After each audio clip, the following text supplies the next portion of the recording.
Does being a conservative make you a better journalist? Absolutely not. Does being a libertarian make you a better journalist? Yeah.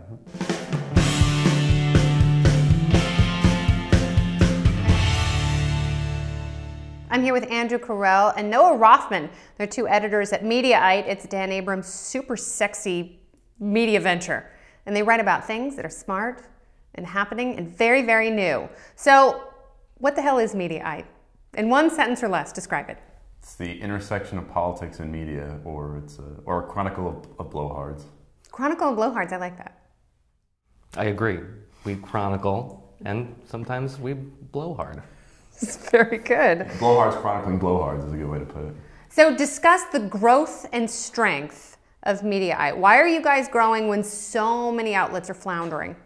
Well, we're able to package a lot of content in very small packages for people who don't want to sit in front of the television all day and consume media, and we get to give you exactly what you want in little tiny bits. But we also have a variety of partisan authors who are very strongly partisan and attract very strongly partisan people to debate each other. So I think we provide a good forum. What is new about new media, and how is Mediaite doing new media better? Well, what's new about it is that we're sort of taking down the old media, the ivory tower media, people who, the stuffy old journalism that had a lot of rules, and there has to be a certain format to how you report something, whereas for us we are all openly partisan, and you know where our views are because each of us have written opinion pieces, but we also report on things that are going on. And we don't have the pretense of objectivity. We utilize social media, and I think what's a lot different than old media is that we're packaging things, like you said, in smaller packages. Isn't there some usefulness to objectivity when you're reporting? There is no such thing as objectivity. I would argue that objectivity is dead and we should get over that. It's never existed. There's no such thing as it, and I think that we are sort of, and not to fluff ourselves, but we give up, we don't have that pretense.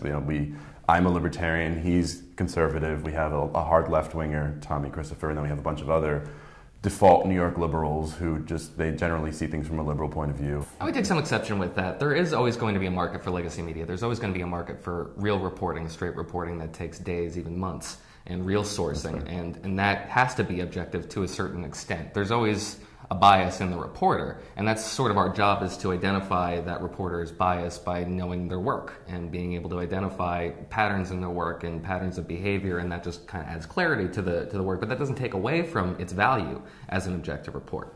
Does being a conservative make you a better journalist? Absolutely not. Does being a libertarian make you a better journalist? Yeah. A lot of people say that new media is parasitic at worst and symbiotic at best. Is that true of you guys? And if so, is it a bad thing? If you go to the homepage of Mediaite, you get to see the partisan take on the single issue right next to each other in the headlines. And that's shorthand that a lot of people can use to navigate political arguments when they don't really have a whole depth and breadth of knowledge on these issues. They can go to a bar and they can say, oh, I saw two headlines, I know exactly what the counter-argument is to this piece. And then be able to have what is, kind of a faux erudite conversation about politics and not necessarily have to read all that much. So we do politics for you. There's always going to be a market for that. So if God were to reach his beautiful, beautiful hand down to earth and unplug cable news and no more CNN, no more Fox, no more NBC, MSNBC, and no more NBC, CBS, no more of any of that. No more cable news, although they're broadcast, but no more cable news. Would we die out? I don't actually think so. I don't think we're parasitic on cable news. I think that Chris Matthews and Sean Hannity, those people will always find an outlet, so it'll just be the web. Chris Matthews will find a computer and bang on a little bit and try to figure out how to work it, and then he'll get on TV. On TV, it'll be on the web. So if they unplug new media, do you think the cable news networks would die? Are they parasitic of you? They get free PR from us, but I don't think they depend. I mean, they exist. You raise a great point, and you shouldn't downplay that. The networks like Current, for example, we have a much broader viewership than they do. Yeah. They need us to live. MSNBC to a lesser extent. Yeah, Fox, CNN, not so much. But those guys, we do actually compete on a certain level so we kind of have to live with each other. All right. Well, Andrew Kirell, Noah Rothman, thank you very much. Mediaite, check it out right now. Here's a link for Reason TV. I'm Kennedy.